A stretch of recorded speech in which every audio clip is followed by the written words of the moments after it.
Hi everyone and welcome to this week's episode of the Aspie Whisperer. We're talking about teens and socialisation and what that looks like.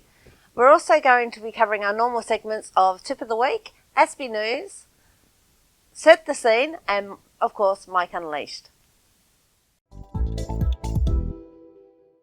Shh. Aspie Whisperer. Hi everyone, and on this week's episode we're talking about teenagers and socialising and building their networks. It's such a huge topic. So this week we're going to kind of just go over the outsides of it. Let's just tip, or hit the tip of the surface. And then over the next few weeks I want to actually delve into that a little bit more and, be a little bit deeper into the aspects that really affect our teens. So I guess when we're talking about socialising for teens, and we're looking at the ages, I guess, of around about 12, 13, up to around about 21. All of that encompassing of what is it that they find hard and what is it that they find easy, but also how do we support them? So when you think about fitting in, feeling that there is a sense of approval and acceptance, what does that feel like for our teens? Sit down and talk to your individual child and what does acceptance feel like to them? How do they know that they fit in, or how do they feel different from everybody around them?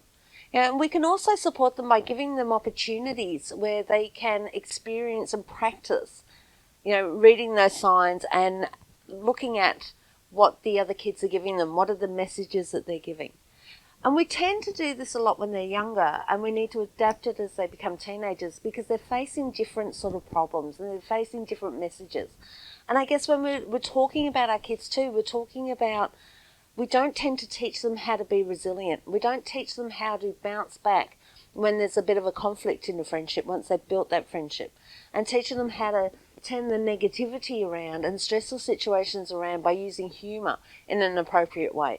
Teaching them how to de-escalate those situations and to be able to respond to what the other person is telling them, not just by listening to respond, but actually listening to what is being said and how to react to that. I think that we need to have a really big think about for our kids, the overall friendship, what does that look like for them? Are they the sort of kid that likes to be able to, get along with lots of people but not too deeply? Are they the sort of kid that wants to share a lot of information and be out there? Or are they the sort of kid who's quiet and wants only one or two friends to interact with? How do we then teach them to maintain those friendships and to be able to get past that all or nothing stage that happens? When there's a disagreement, do they just walk away from that friendship, or do they continually fight to build that friendship? And what about for our kids who find friendships too hard? It's too tiring. It costs too much to be able to constantly put in that effort and to be able to, have to pick up the phone all the time or feel like they're on call 24/7. So teaching them that balance as well. They're big conversations that we need to have, and there's also a lot of red flags in there that we need to safeguard our teens on. So over the next few episodes, we're going to be looking at more of those red flags, and we're going to delve into them quite deeply and give strategies around supporting our kids through this. Join us on the next one and see how we go.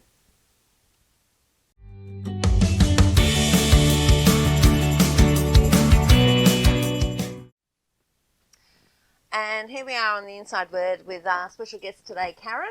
Welcome, Karen, and thank you for joining us. Thanks, Trudy. My pleasure. Awesome. So today's show is all about teenagers and socialising. And I know that you've got a few. Yes, they're all in their 20s now, but teenagers were very much the thing. I remember. That's it. So for your experience, what has it been like with the socialising for your kids? So if you look at, I guess, from the ages of about that preteen coming in to the teenage years, did it change much for them? It did, I think, with the move, particularly moving to secondary school. They went to a secondary school where not many kids from their primary school went to. So having to form new friendships was an interesting thing. Going from my son, who would talk about his class members, to we had some friends, but he wasn't particularly, he was quite happy just to be. Yeah. Happy to hang in the library, didn't actually, I suppose, need anybody. Yeah. Whereas, my daughter was a bit different. She wanted to be part of things. Yeah. And I think as they started to get a bit older, you could start to see more of a distance between them and their peers, that weren't on the spectrum. That's, where sometimes the peers were maturing a lot faster than what my kids were. Yeah. So understanding the different problems, dealing with friendship blues and fights and just the different nuances with communication and socialising, they would sometimes just totally miss the cues. Miss the cues big time. So did you find that with your daughter, we know that girls on the spectrum struggle a lot with masking, and they're very good at covering a lot of stuff up and sort of mirroring and modelling what's going on around them, but not quite actually understanding the concepts around what was happening. Did you find that with the masking, it got less and less? In a way, but I suppose because my kids both got diagnosed formally as teenagers. Yeah. They weren't formally diagnosed younger. Yeah. So I think because we were concentrating on more of the things, sometimes they stood out to us more than what they actually normally would have. Yeah, yeah. Because we were having the focus on that. And did you find, I guess for your son, was it, although you said he didn't really need friendships or need that interaction a lot, was there a time where it became more prevalent that he did need it? I think more so that he sought it in a different way. Tell me about that.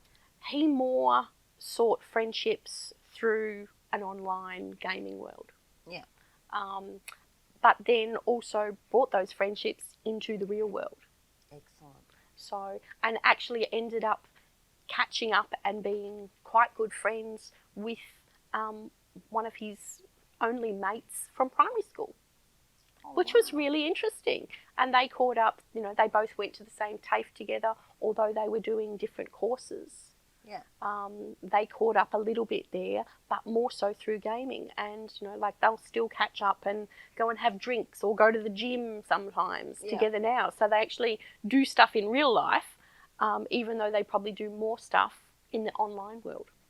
So would you say, for both the kids, that it was you needed to maybe change the way that they understood the socialisation as they went into high school, rather than what the skills that we give them in primary school? How we teach them in primary school. For sure. You've got to ask this, you've got to do that. What was it like going into high school on what the changes had to be? What different was the support? Well, I think probably more so with my son was giving him some new strategies. He would very much clam up, not ask a question, not say anything. So for him, I made some cue cards. Yeah. So he had some cue cards that he could give to the teachers. One that said, I'm struggling, I need help with this. One that just basically said, leave me alone for 5 minutes. Yep. And one that just said, I need to get out of here. Yep. And I felt that for me and for my kids, I felt that I needed to actually, with schools and things, be there more. Yep. To more advocate for them. Primary school was pretty good and just sort of went with the flow. Yeah.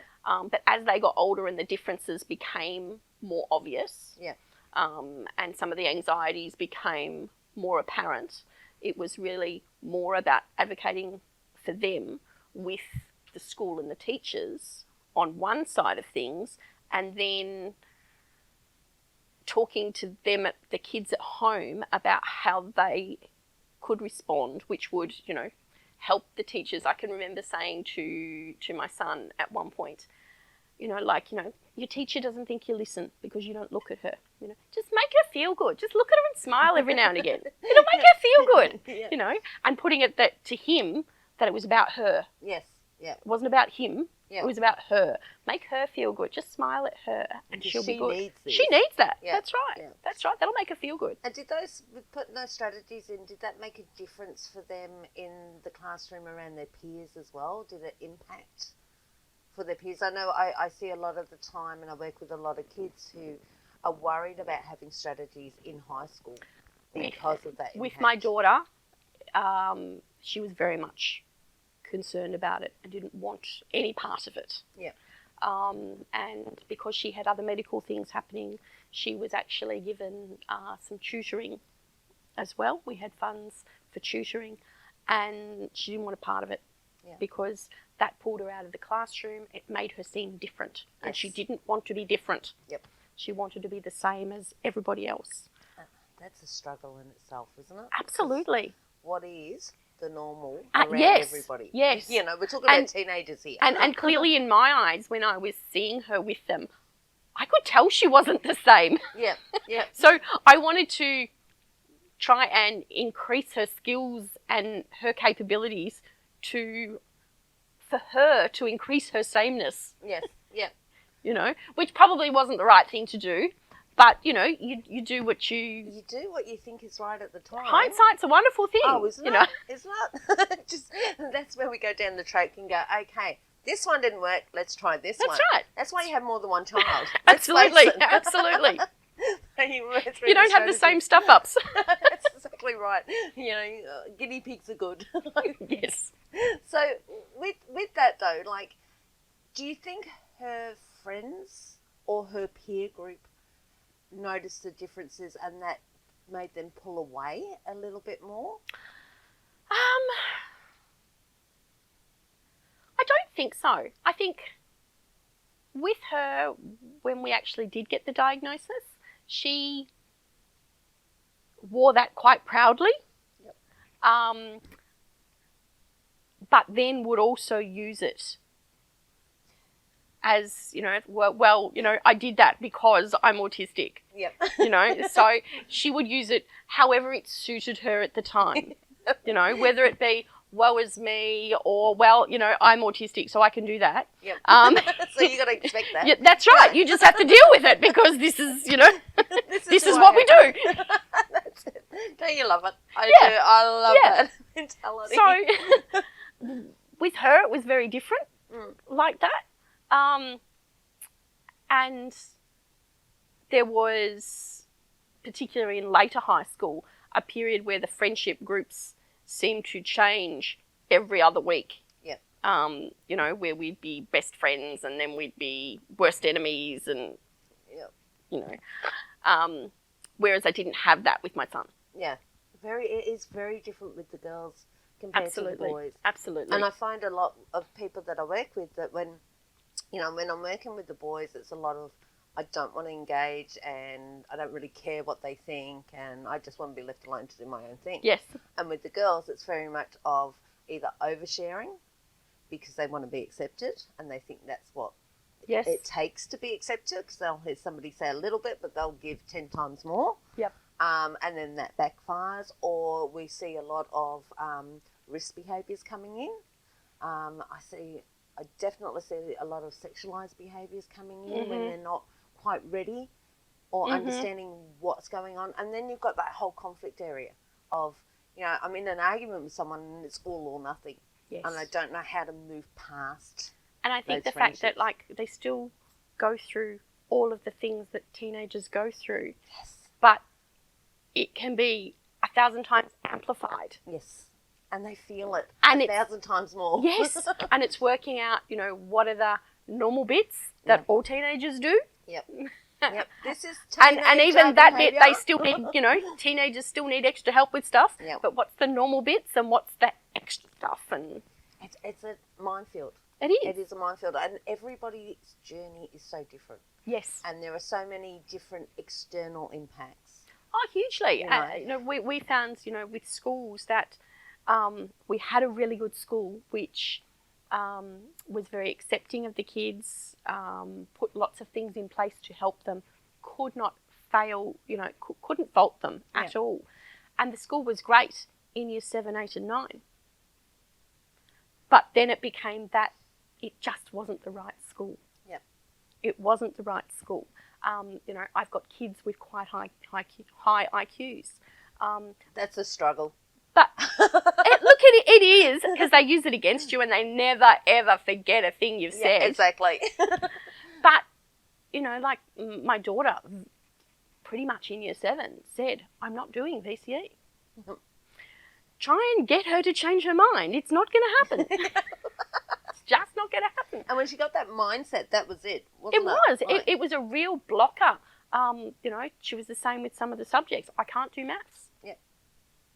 So, and we would see in tests where she would get to a point, she would go through the tests, by order of question, and she'd get to one that she'd be stuck on. And she'd stuff up the next 10 questions. Yep. Even though she knew them. Yep. And it took a lot for her to learn that, okay, well, if I get to something I'm not sure of, I'm just going to skip that. Yeah.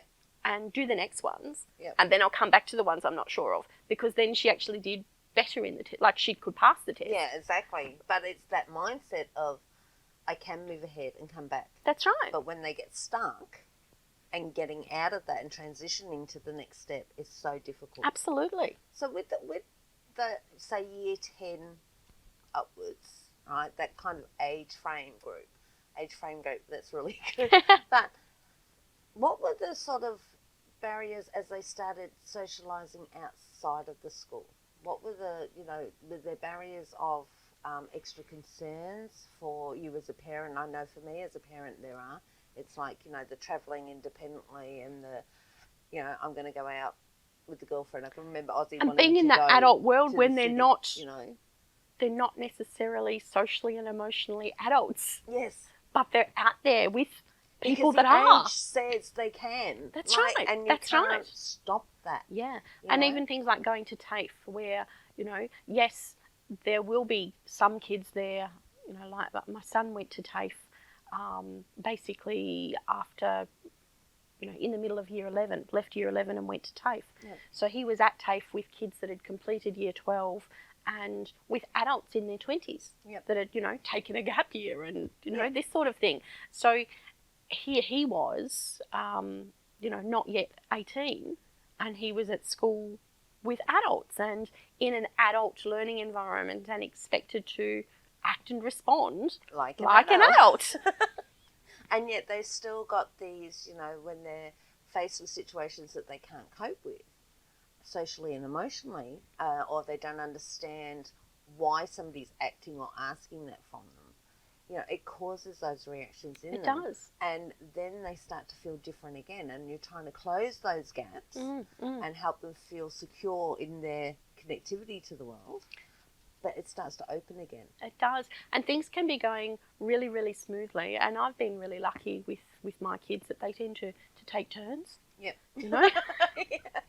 We don't all have a meltdown at once. We just take turns. Yep. In our crises in life. Yep. But, things would be going really well. And you almost sometimes forget that you have to put in these extra little bits and strategies for them. And then they fall flat on their face and I go, oh my God, that was my fault. Yep. Because I should have seen that coming. But you can't. You can't predict everything and you can't preempt everything. No. So just finally, before we wrap up, what, if you were to give some advice to parents who have got kids coming into that adult age group, because your kids have grown, and they're starting to sort of show risk behaviours or to fit in those social worlds, what advice would you give? Well, one would be something I didn't have in place necessarily because my kids kept on telling me they didn't need it, is have somebody external for them to talk to. Yep. And I think, whether it partially be because my kids were diagnosed later too, like we didn't have psychologists and things in place. Yeah. And I think that's really important because as a parent, you have, multiple things going on. You might have your own job, you've got other kids, husband, family, household. Yep. Life goes on. Yep. But having somebody else there as well that is experienced in working with kids on the spectrum, so they know what questions to ask. Because if you just ask my kids, are they okay, they're going to say yes. Yeah, exactly. It's about asking the right questions. And give yourself a break as well. Yeah. Because you can't predict everything and you can't protect them from everything. They're still people. They're still going to grow up. They're still going to stumble and trip. Exactly. And the strategies that, you've put in place since they were little, they need to start to learn to use those. And, sometimes they might need some help to adapt them. Yep. But that's part of learning for everybody. And I often find too that they have to be able to experience. They do. Because if they don't experience, they don't know.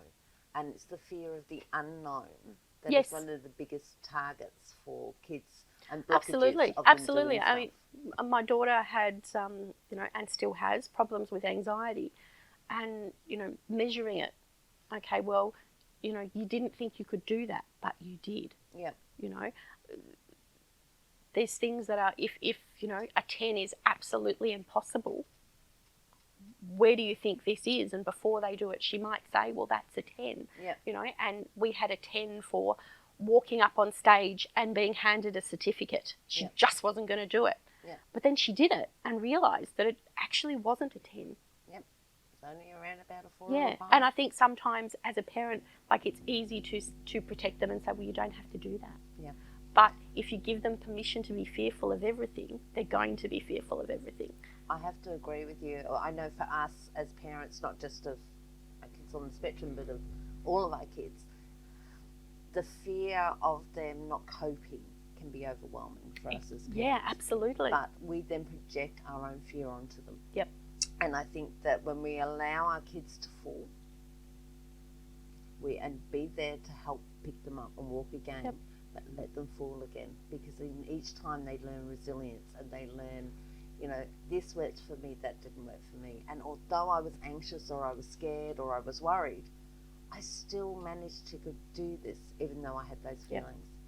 So I go back to when I was studying, and I was studying early childhood and learning about temper tantrums with toddlers. Yeah. And as an adult, it's our job. The temper tantrum child is going up the staircase. It's our job to stay at the bottom to catch them when they fall. Yep. So that we can help to pick them back up and push them back up the staircase again. That's right. And it's the same, It is. no matter what age they are. Very much. It has been an absolute pleasure having you in, Karen. Thank you so much. My when pleasure. we do our early childhood ones, I'm going to grab you back. No worries. I think you bring a lot to the table. So thank you so much. Thank you. And that's it for the Inside Word.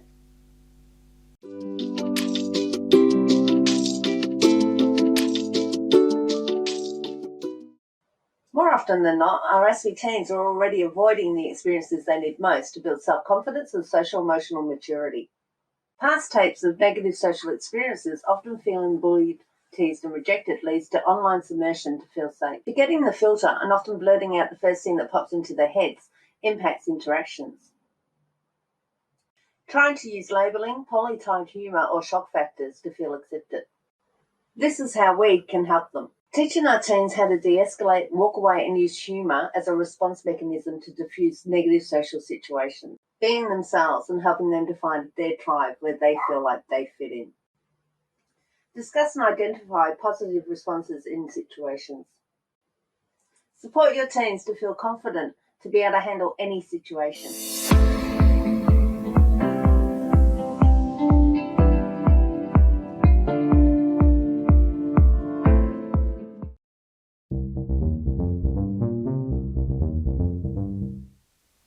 So today on the Aspie News, we want to talk about what's going on out in society and the chaos and the impacts that that's having on our kids with ASD. We must as parents remember that our kids are very vulnerable to the extremist thinking and actions that are going on out in society today. And it impacts on our kids to a point that they get very overwhelmed and confused by it and can get very caught up in without having that understanding of what's actually happening around us. So for parents, I would say talk to your kids.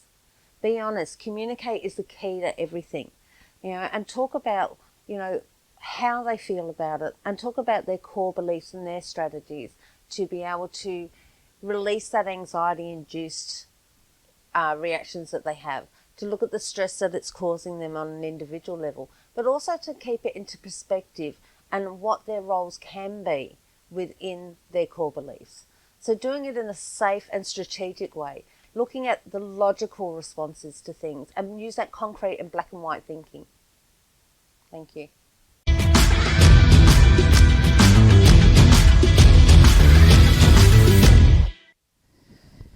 This week's Mike Unleashed is all about the dark side. Teenagers and friends.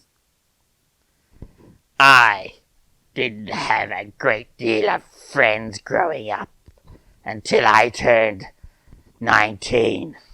Then I met like-minded people, and together we formed the dark side. And 30 years later, we still are the best of friends. So no matter where you feel you're at, you don't know what can happen and come around the corner. May the force be not with you.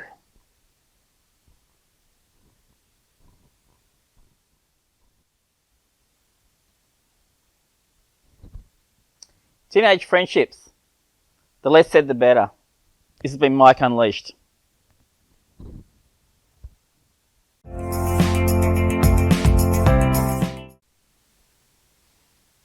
This week's tip of the week is supporting your teens to build authentic and valued relationships and friendships by helping them to see themselves and what they like about themselves and others, to look and build trust, and be in a friendship and a relationship that's helping and willing for both of those people to grow. This helps them build that authentic connection and that they're getting something valuable out of those relationships. And this means those relationships will more likely stand the test of time for them. They can rely on them and they can trust them. We model this.